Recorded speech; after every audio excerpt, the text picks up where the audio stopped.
This is Pastor Mike Slattery over Freedom Baptist Church, and right now I'm out at WOW 104.3 FM out in Denellen, Florida, and I've got with me HK. How do you pronounce your last name just right? Edgerton. Edgerton. I had everybody telling me Edgerton. I said, no, it doesn't spell that way.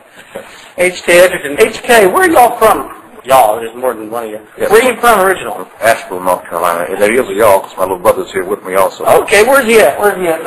He went out in the other room. Terry. He travels all around with you? When I can drag him out, yes. When you can drag him out? He's my right hand, yes.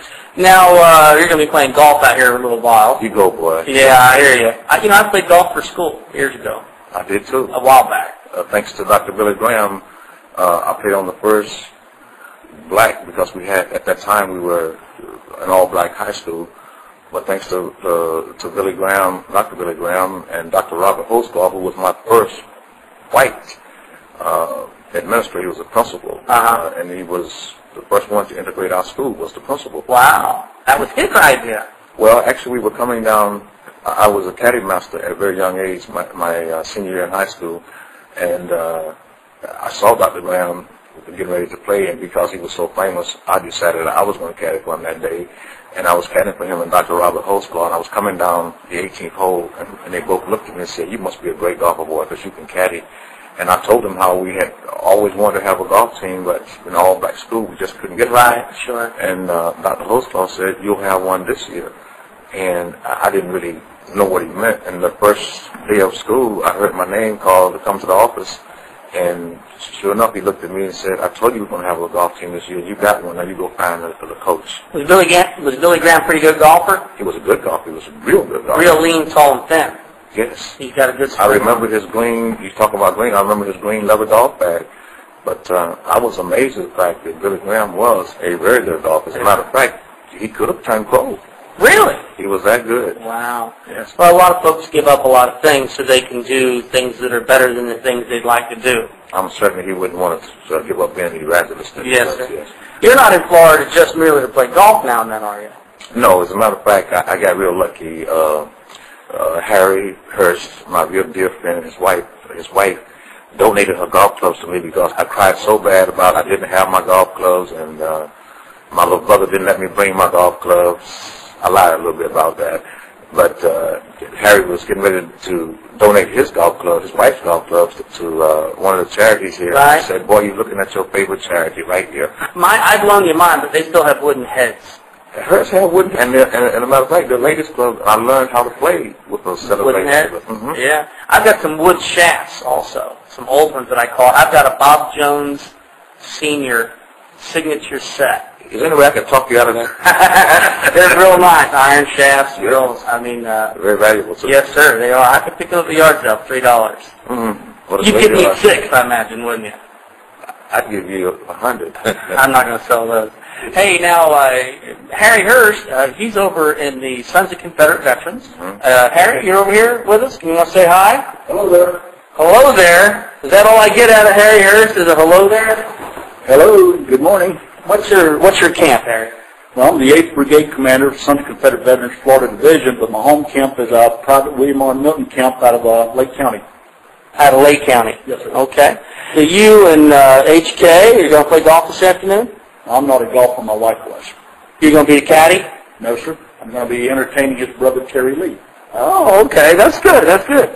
Now, HK, before you started your crusade, walking across different states with the what's basically the equivalent of the Confederate naval battle jack, right? It's usually it's the rectangle one rather than the square one.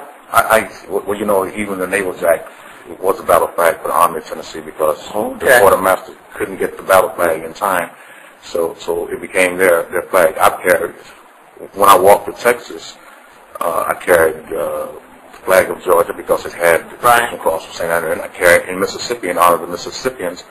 I also carried their state flag across the state of Mississippi. But usually I carried, I started out carrying the third national flag, but I just started a march from Madison Heights, Virginia, into Washington, D.C., and for the very first time I carried the second national flag in honor of General Stonewall Jackson because it was used as a shroud for his body, and they're trying to say the packet boat Marshall, which carried his body to Lexington. Sometimes carry various different flags, but mostly I carry the battle flag. Wow. Have you ever gotten, where has been your greatest resistance, I would say, to doing what you're doing? I know when I was doing Southerners for Peruka a little while back, standing on the street corner in Bellevue, Florida, most of my flack was from Michiganians, New Yorkers, but a lot of white Southerners. A few black folks, Spanish folks thought it was very interesting, but they didn't know what to make of me standing out there on the corner. Do you find that it's really basically an educational issue with most people? Or, you know, what is it that draws out? I mean, you could stand outside with a flag that said put near anything. Well, You stand out there with that flag.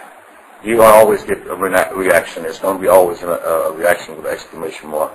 You're either going to get, some people just laugh, and it's not just a laugh, they're laughing at you. It's more like joy. Happy to see you. You'll get cursed, or you'll get people want to come up and talk to you. You know, it's funny you asked yesterday. A real typical thing that I get. Yesterday in Cross City, I wanted to talk. I wanted to put on my uniform and take a picture at the monument with the Ten Commandments. I was so very proud to see the Ten Commandments monument in Cross City. So as I approached the monument, in my uniform, Your great-grandfather or your grandfather? Great-grandfather. But I'm in the uniform of our Southern ancestors. I like to say that because when you're in the uniform, you're in the uniform of all of our ancestors. Yes. No matter what your color is, red, yellow, black, or white, if you're a Southerner, that's our uniform. Yes, sir. And a young white man said to me, "What's up with that?" And I was like, "Well, what's up with what?" And he said, "Where I'm from, that's offensive." And I asked him, "Well, where are you from?" And he said, "I'm from up north." And I had to remind him that he was in the South. He was no longer up north. No longer up north. And I try to keep my Christian ethic because I found my hand pointing toward the freeway headed north. And most of the time, that's usually where it is. I was in a parade in Ashville, and we had just finished the Veterans Day parade. And a young black man got out of his car, and he began to ask us, "What are we doing?" My brother and I and the four young white men, big white men, were walking back to our car with our flag. And he got out and started to tell us how offensive it was, seeing those flags, yada, yada, yada. And I asked him, "Where are you from?" And when he said, "Chicago, Illinois," I understood. You know, for me, a black Yankee is just like a white Yankee. They all have this thing about how offensive our flag is. And you have to be very careful because there are a lot of folks who look like me here and look like you here, and they're not from the Southland of America. And usually that's what you get. And most of the time it's usually folks who are transplants who are not really from the Southland of America. Why do you suppose that is? Now, I went to school up in South Jersey, a little place in nowhere. I mean, Jackson Township, Great Adventure, and the whole 9 yards. Not many black folks in town. A couple towns over, a lot of black folks. But it's mostly the same people that have been there for 250 years. And a lot of those guys are going back, fought with George Washington. They fought in the War of 1812. They fought in the French and Indian Wars, and some of the family.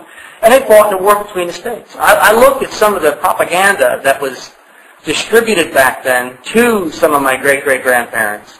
And they weren't told the exact truth about what was going on back then when they enlisted. You know, most of these guys, whole families, we must preserve the Union. The South is going to destroy the Union, you know, and all this, that, and the other. And no mention of slavery, no mention of emancipation, no mention of any of that sort of thing, but just this propaganda blitz that if we didn't do something, those evil, vicious, nasty, God-hating Southerners were going to come up here and kill us all.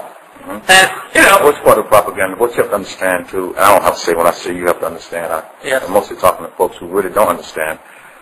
The institution of slavery the whole world was complicit in it, and the economic institution of slavery. And the sad thing is that with the advent of the public school system, right after the war, people began to try to divide and separate black folks and white folks in the Southland of America.